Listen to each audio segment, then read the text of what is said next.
O Brasil pode fechar este ano com a menor quantidade de mortes intencionais violentas desde 2011. Qual a relação desse dado com a atuação cada vez mais violenta do crime organizado e das forças de segurança? Esse é o principal tema de hoje do Pensamento Jurídico, uma produção da Associação dos Magistrados Mineiros, a AMAGES. Para falar sobre o assunto, eu vou começar aqui com o jornalista Bruno Paes Manso, pesquisador e especialista nessa área e palestrante do 2º Congresso da Magistratura Mineira, realizado aqui em Ouro Preto. Bruno, obrigado por sua participação, prazer recebê-lo aqui no Pensamento Jurídico. Prazer é meu, Orion.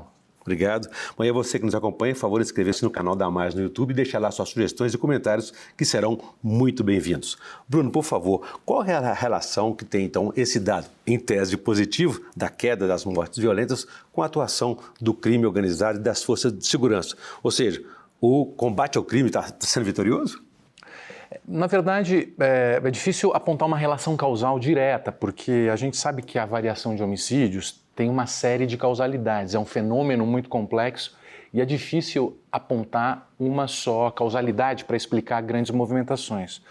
O que a gente tem visto, o que eu tenho argumentado, é que você tem uma cena nova no crime de hoje, que começou principalmente a partir dos anos 10, com a expansão do PCC para a cena nacional e a partir do momento que o PCC se organizou em São Paulo, se estruturou e se profissionalizou e passou a alcançar o mercado atacadista de drogas nas fronteiras da América do Sul. Então ele passou a ter contato com os produtores na Colômbia, na Bolívia, produção de maconha no Paraguai e passou a vender para os demais estados.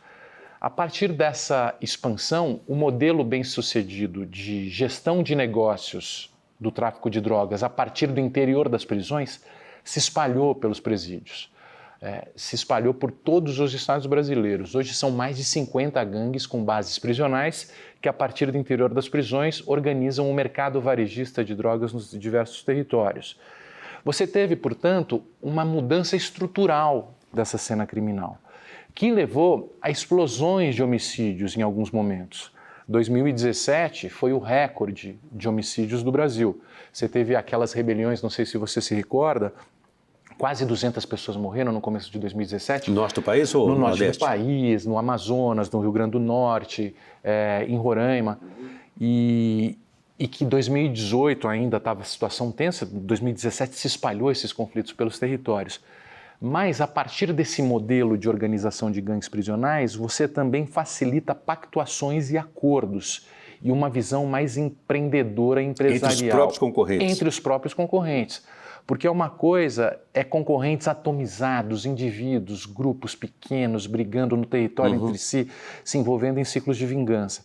A partir do momento que você tem uma visão mais profissionalizada e estrutural, de redução de custos, de organização a partir do interior das prisões e de leis, estatutos e salves, com disciplinas, torres, estruturas de gestão, que passou a fazer parte da cena do negócio do tráfico de drogas, isso permite um outro diálogo, uma nova forma de enxergar o mercado da droga que é bilionário. Se eu entendi bem, a intenção, a estratégia aí não era liquidar o concorrente, mas aumentar os lucros. Sim, aumentar os lucros e reduzir os custos. Então, vamos dizer, o caso do Ceará, tem duas gangues, os Guardiões do Estado e o Comando Vermelho. Agora tem uma terceira gangue que são os neutros. O Ceará já teve crescimento em um ano de 80% dos homicídios, coisa que era impensável anos atrás. Depois tem quedas muito bruscas. Então o que a gente vê nesses termômetros, nesses grandes picos de curto prazo de variação de homicídios, é que é um termômetro dos conflitos do mercado de drogas. Então quando as gangues estão buscando territórios e estão em confronto, você vê uma explosão desses casos. Quando elas se estabilizam, quando o seu poder se territorializa e se sedimenta e fica relativamente estável e equilibrado o mercado, tem uma queda muito brusca. Então, o que a gente vê é que essas variações de curto prazo de homicídios, muitas vezes são termômetros do equilíbrio dos mercados regionais. E uma consequência, será que essa estabilidade pode, por exemplo, acomodar a atuação das forças de segurança do mundo, digamos, oficial? Pode, o que muitas vezes é um erro, porque a gente tem outros desafios. Um crime menos violento não significa que a coisa esteja resolvida, porque você pode ter tiranos armados nos territórios tiranizando a população, estabelecendo regras que eles fiquem quietos para que eles ganhem mais dinheiro. Isso acontece. Da mesma forma, você tem grupos mais lucrativos com maior capacidade de investimento nas instituições para eleger vereadores, eleger parlamentares, infiltrando no poder público. As máfias italianas, por exemplo, são uma referência nesse sentido. Elas estão ligadas a vários negócios no Estado, inclusive lixo, saúde, você tem uma série com infiltração na justiça e outras áreas, e ao mesmo tempo a Itália tem menos de 1 homicídio por 100 mil habitantes. Né? Você tem uma pactuação, uma capacidade de gestão e uma história do crime na Itália que os torna menos violento, mas ao mesmo tempo com grande capacidade financeira de influenciar e de infiltrar no Estado. Então os desafios são outros. O desafio, e é o que a gente fala há muito tempo, não é a guerra da polícia militar nos bairros pobres, como vem sendo feito, e por causa disso muitas vezes as facções se fortalecem a partir do discurso anti-Estado. Vamos bater de frente com a polícia e com o sistema, que eles são os nossos inimigos e o crime fortalece o crime, é o discurso das gangues, né, com esse discurso anti-Estado. Você tem o desafio de você criar uma polícia e uma justiça e um Ministério Público que compreenda o funcionamento da indústria, que saiba de onde vêm as drogas, quais são as rotas, onde eles colocam o dinheiro, quais são os doleiros que são usados para mandar o dinheiro na ilha fiscal, como esse dinheiro transpassa para outros crimes, como ele serve como uma espécie de banco para financiar outros tipos de crime e fragilizar economicamente, sobretudo, esses grupos e politicamente, né? Você conseguir... E ficamos assim com uma falsa sensação de segurança quando dá essa estabilidade. Ou seja, você usa um termo governança para se relacionar, se referir aí ao crime organizado. Ou seja, ele está cada vez mais organizado, mais estruturado. O crime hoje, isso é uma discussão que vem sendo feita na literatura no mundo todo, né, esse termo governança criminal.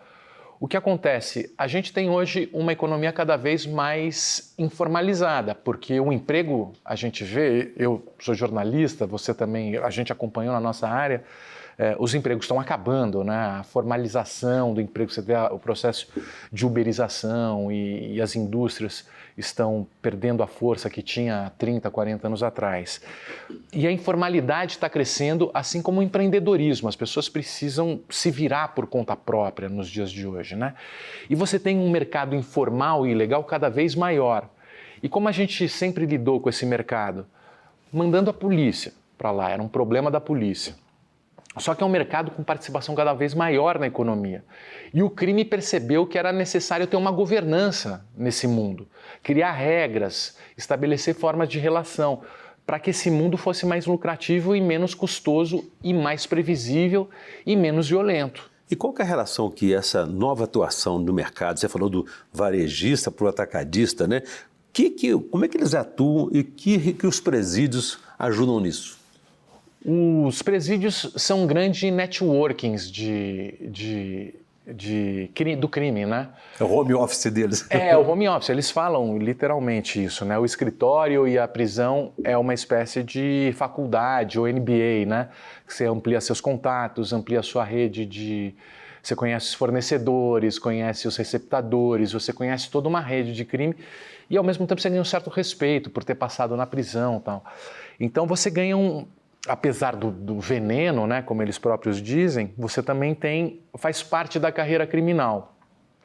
Os presídios federais foram outro elemento importante, porque a partir do momento que alguns criminosos nos estados passaram a ser punidos, começaram a encontrar presos de diversos estados ligados à facção e esse conhecimento passou a se disseminar da organização das gangues prisionais. Então, os presídios se tornaram um grande disseminador dessa ideia e desse modelo de negócio, assim como um grande formador de redes, de networkings do crime, né? E a gente, ao mesmo tempo, não consegue sair dessa armadilha porque a gente tem mais de 800 mil presos, né? O terceiro país que mais aprisiona no mundo. Ao mesmo tempo, a sensação de insegurança é muito alta. A gente quer dobrar a dose do remédio que, na verdade, já é o veneno. Né? Que é o veneno, talvez é o veneno. Por que não funciona? Ninguém consegue, por exemplo, bloquear celular em presídio? Existem ações bem-sucedidas. O que é impossível é você bloquear o presídio com o mundo, com o resto do mundo, porque o presídio faz parte do mundo. E a gente tem essa falsa ideia de que é o buraco negro para onde você manda e o problema desaparece. Sim, né? É uma caixa preta mágica, é uma caixa mágica que você manda e a coisa desaparece. Só que a interconexão entre esses dois mundos são totais. Então você imagina um garoto, pequeno traficante de drogas, vamos dizer, que é preso, enviado para um presídio, já superlotado, ele já fica sujeito a um chefe do crime e sujeito a respeitar esse chefe. Além de tudo, ele ganha um desestímulo muito grande, que é o carimbo nas costas do estigma de ex-presidiário. Se ele já era pouco educado e tinha poucas chances, você imagina quando ele passa a receber o estigma de ex-presidiário, quais as chances que ele vai ter. Ou seja, a gente acaba gastando muito dinheiro para piorar as pessoas. Né? É muito dinheiro investido para perder esse garoto e para deixar que o crime o seduza. Então, ele faz parte, ele volta a viver na sociedade. E a sociedade está imbricada com o problema e esse remédio que a gente acha que não salva e que a gente, quando não salva, ele aposta o dobro da dose, ele se torna o nosso veneno, né? Ô Bruno, eu vou fazer um pequeno intervalo. Gostaria que no próximo bloco você falasse para a gente também sobre o papel do traficante brasileiro no mercado internacional de drogas e um pouco mais de discussão aí sobre o sistema prisional. A gente volta em instantes.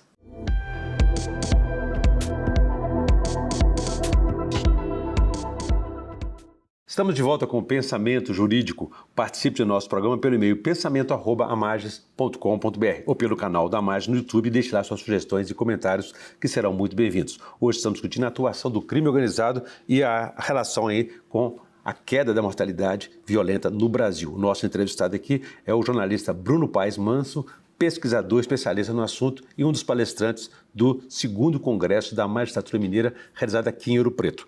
Bruno, deixei para você uma questão no bloco anterior a respeito do papel do traficante brasileiro no mercado internacional de drogas com essa expansão a partir dela. Como é que você avalia isso? É crescente, porque a partir do momento que se organizou e acessou esses mercados produtores, o Brasil se tornou uma das principais opções de enviar drogas para os diversos continentes do mundo, né?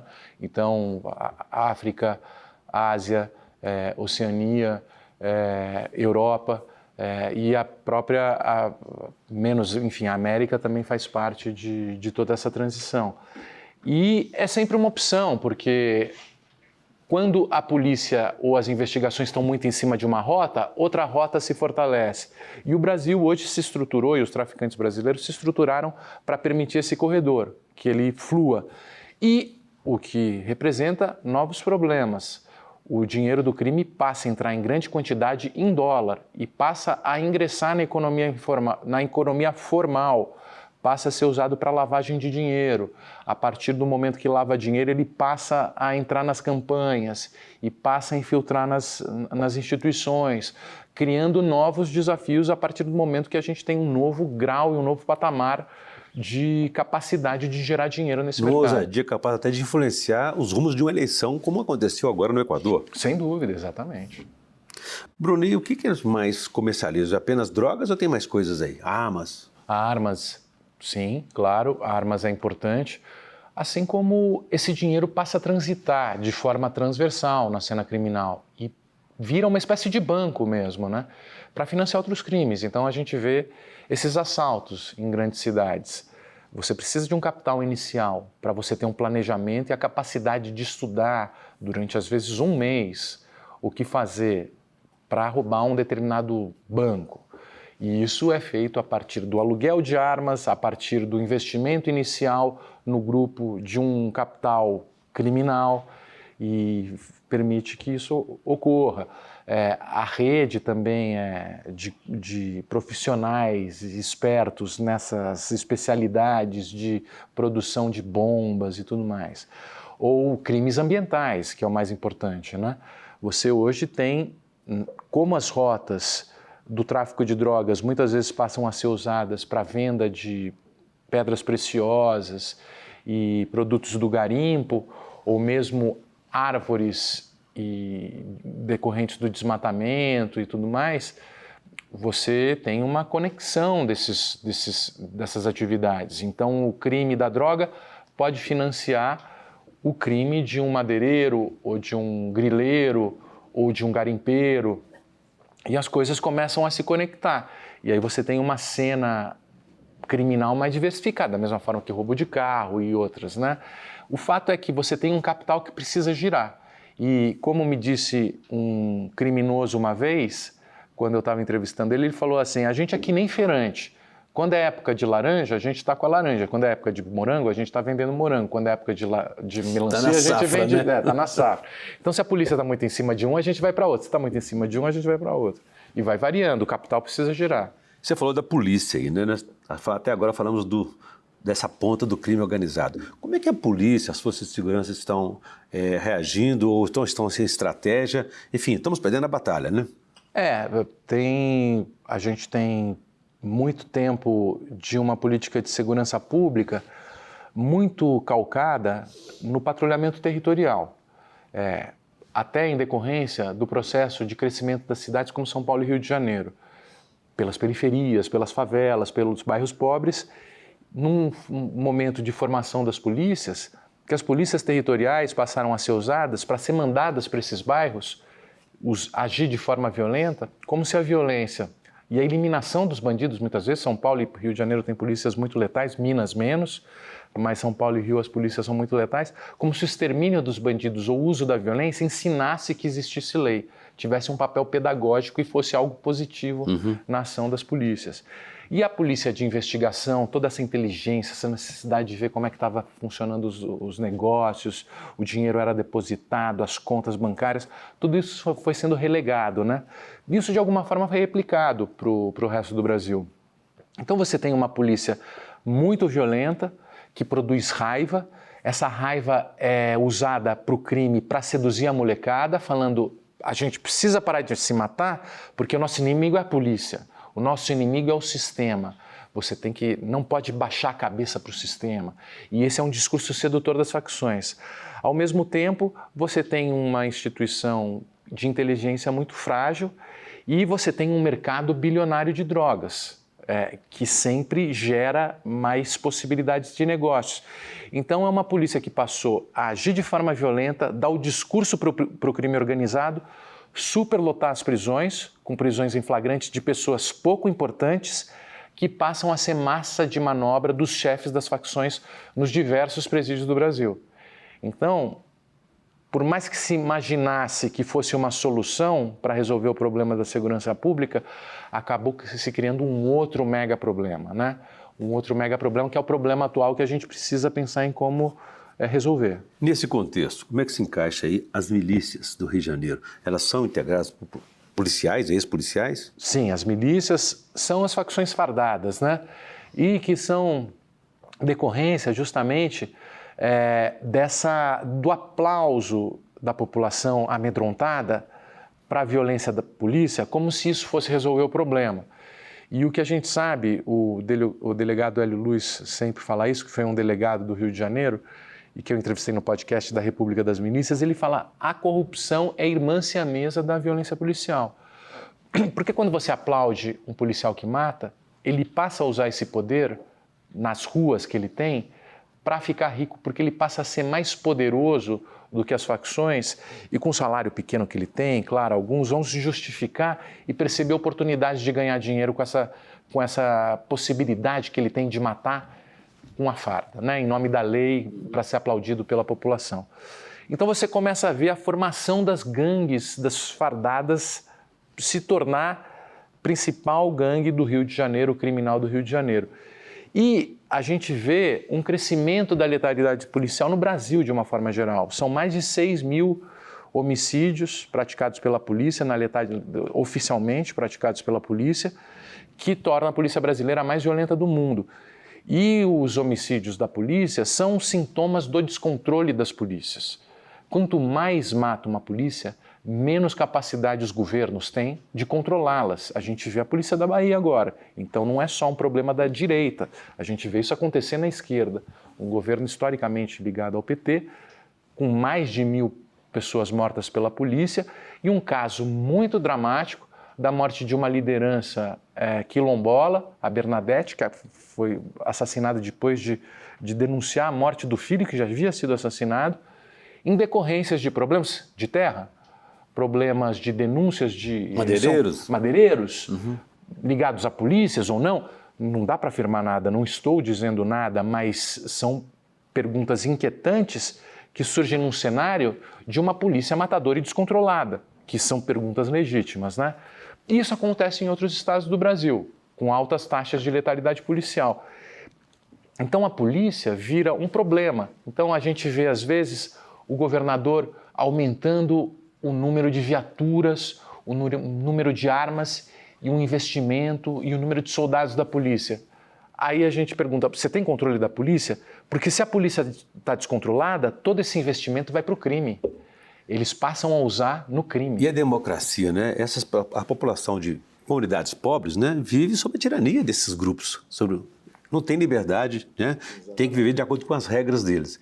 Isso também é um desafio para a nossa democracia. Total. E essa era a sensação no Rio de Janeiro, principalmente, onde o controle territorial é muito forte, mas você vê hoje isso um quadro dramático no Ceará também, em outros lugares, onde facções ou milícias controlam territorialmente. No caso do Rio, você tem o controle territorial dos milicianos. Eles comparavam o Rio de Janeiro como uma Game of Thrones, aquela série, que eram vários reis controlando seus territórios, brigando entre si por suas cores, por suas bandeiras. Então, o amarelo é o ADA, o verde é o terceiro comando puro, o vermelho é o comando vermelho, o azul é a milícia, e cada um disputando como se vivesse numa fase pré-republicana, pré-moderna, onde o Estado moderno deveria exercer o monopólio legítimo da força, só o Estado poderia usar a força, em defesa de um contrato coletivo que valesse para todo mundo. Todo mundo teria os mesmos direitos e as mesmas leis.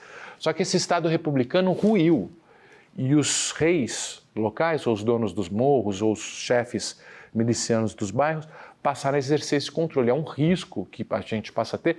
Então a gente fala em democracia, mas lá às vezes parecia que eu estava vendo diversas Coreias do Norte, né? Ok, Bruno, então na reta final da nossa entrevista, uma última questão para você. Você está participando aqui desse Congresso da Magistratura, de magistrados e magistradas buscando o aperfeiçoamento do judiciário, dialogando com outras ciências, outras pesquisas, outros estudos. Como é que você avalia o papel do judiciário nesse combate ao crime organizado e ao crime de forma geral? Eu acho fundamental o sistema de justiça nesse modelo, né? Afinal, não é só a polícia atuando na ponta, você tem toda uma estrutura de funcionamento do modelo de justiça e que precisa compreender como é que esse processo produz ilegalidade e produz legalidade. Então é óbvio que a gente não acha e não defende que os crimes não devem ser punidos, os crimes precisam ser punidos, isso é a base da civilidade numa sociedade. Mas só existe a prisão como punição? Não existem formas alternativas de punir ou da pessoa sentir que foi feita justiça ou se sentir retribuída pelo Estado? Será que as prisões não são equipamentos muito caros para piorar as pessoas? Será que as prisões não estão tornando o quadro ainda mais grave? Qual a forma alternativa de você não criar uma sensação de impunidade, mas ao mesmo tempo não piorar as pessoas e fazer com que as pessoas se sintam justiçadas, um sentimento de justiça e de segurança na sociedade, que não dependa só das prisões, né? Perfeito. Daí a importância de um congresso como esse, em que os magistrados estão buscando alternativas e repensando a maneira de fazer justiça também e de lidar com certos desafios como esse aí. Bom, eu conversei aqui com o jornalista Bruno Paes Manso, que é pesquisador especialista na área da segurança pública e também estudioso aí do crime organizado. Bruno, obrigado pela sua entrevista, foi um prazer recebê-lo aqui no Pensamento Jurídico. Eu que agradeço. Bom, ficamos por aqui. Se você quiser ver e rever essa entrevista, vá ao canal da Mais no YouTube e também nas redes sociais. sociais e site da associação. Obrigado, ficamos por aqui, até a próxima.